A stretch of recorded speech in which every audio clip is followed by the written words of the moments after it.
Sezonas atklāšanas spēle, Kuršiem panākums ar rezultātu 8-3. Pie mums uz pēcspēles sarunu komandas kapteinis un 3 vārtu guvējs Ingars Jansons. Un varbūt Ingar iesāc arī pats ar tādu savu komentāru kopumā par šīs dienas cīņu.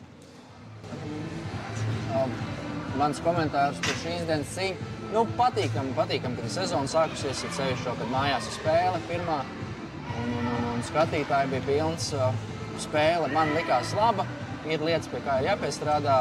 Vairākums, kā mēs darbojamies, kad ir lielāks pārsvars, jo pie 5-1 nedaudz mēs tur sākām kaut kosmosu spēlēt. Bet kopumā ar pluszīmi, viennozīmīgi uzvar tomēr kabatā, 3 punkti kabatā. Un, jā, bija ok. Pats izcelies ar 3 vārtiem. Vai vispār ir atmiņā, kad pēdējais, kas tāds ir noticis? Ja pirmā līgā, tad tas bija iepriekšējais sezonas, kad spēlēju. Pirms atgriezāmies virslīgā. Bet virslīgā 3 vārti, jā, ja tā padomā, tad pāris gadi ir jāpareiķinas apakaļ, jāpaskatās vēsturiskajos protokolos. Zinu, ka ir bijis, bet neatceros kādu. Ņemot vērā, ka savā maiņā esi pieredzējušākais spēlētājs un ar kapteiņa apsēju uz rokas, tas dod kaut kādu papildus atbildību pret to, kas notiek laukumā, vai joprojām jūties brīvi un atraisīti? Tas dod, protams, ka papildus atbildību. Ir jārāda piemērs, ir jānodod.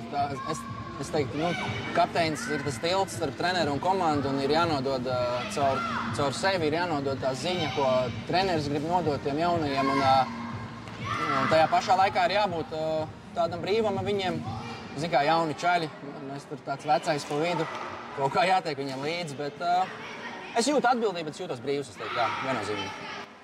Foršs prieks dzirdēt, un šodienas mačā jūsu maiņa, jāsaka tā, uguņoja. Tavs kolēģis Krišs 2 vārti, tev pašam 3 vārti. Jaunais Egliens pierakstās arī ar vārtu gūmu, un es papildus gribu pielikt arī, ka debitants mūsu jaunpienācējs Ābele arī izceļās ar vārtiem. Bet vēlreiz par maiņu pieskaroties. Spēles sākumā likās mazliet bikli, bet tad kaut kur ieskrējāties, sajūtāt laikam to spēles garšu un spēle aizgāja no rokas, tā šķiet. Jā, es domāju, ka bikli jutāmies tāpēc, kad sezonas atklāšanas spēle.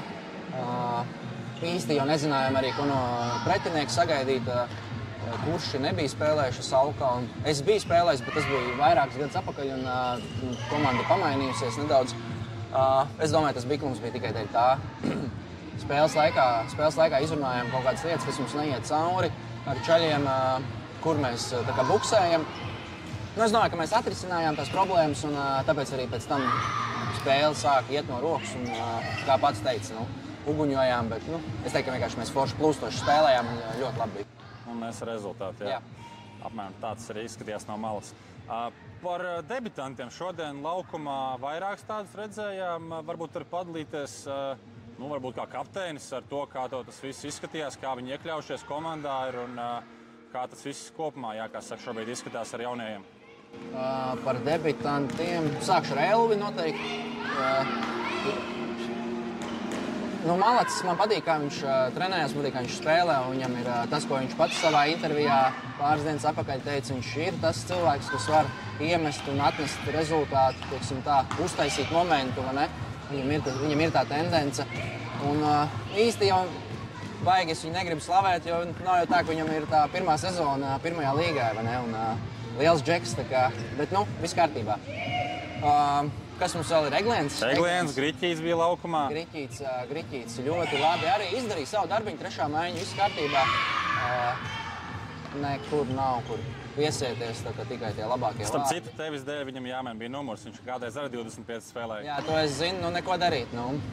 Vecākajiem ir priekšroka. Jā, un par beidzot ar Eglienu. Mainīt. Par Eglienu arī.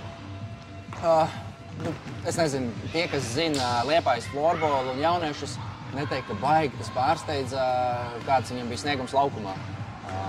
Džeks ir ļoti talantīgs un ar gudru, teiksim, florbola, IQ domāšanu, teiksim, lasa laukumu, lasa spēli. Man pilnībā nepārsteidz, ka viņš šodien ir atzīmējies ar punktiem, gūs vārdus, piespēlīts, padalījis, tā kā ļoti labs talants un ļoti tāds labs prospekts, tā teikt, nākotnē. ir materiāls, ar ko iespēlēties. Jā, viennozīmīgi. Tas priecē noteikti.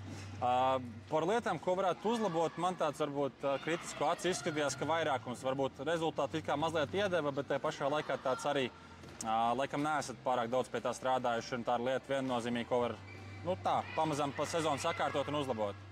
Vai varbūt vēl kaut kas bez tā ir?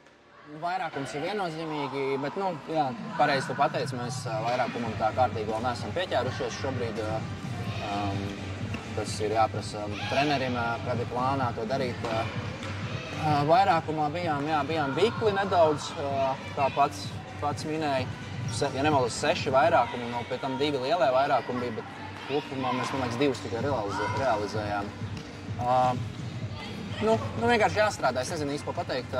Kaut kā drošāk ir jāspēlē, kaut kā gribās džekiem. Mans novērojums bija, ka pārāk ilgi mīcamies ar to bumbu, nav tā kustība, paši statiski, un tad sanāk, ka metieni no vietas, pa augstu nūjas ir pretiniekam bumba, tur kājās metieni. Tā kā tas ir jāatstrādā, ko mēs darām. It kā kaut kādas iestrādes mums bija, mēs izrunājām, un pats pirmais vairākums, ko es vislabāk atceros, pat salīdzinot ar tiem, kur mēs guvām ārpus, bet pats pirmais vairākums man vislabāk patika, jo tur bija tiešām bumbas kustība, un arī paši mēs norotējām, tikai neiemetām, bet pārējie bija tādi, kādi bija. Okay. Vairāk gan nemocīšu, ir jau pietiekami vēls vakars, laiks atpūsties, sakrāt spēkus un jau jaunadēļ dodamies pirmajā izbraukumā, tā kā noteikti novēlam sekmes gan tur, gan atlikušajā sezonā. Paldies!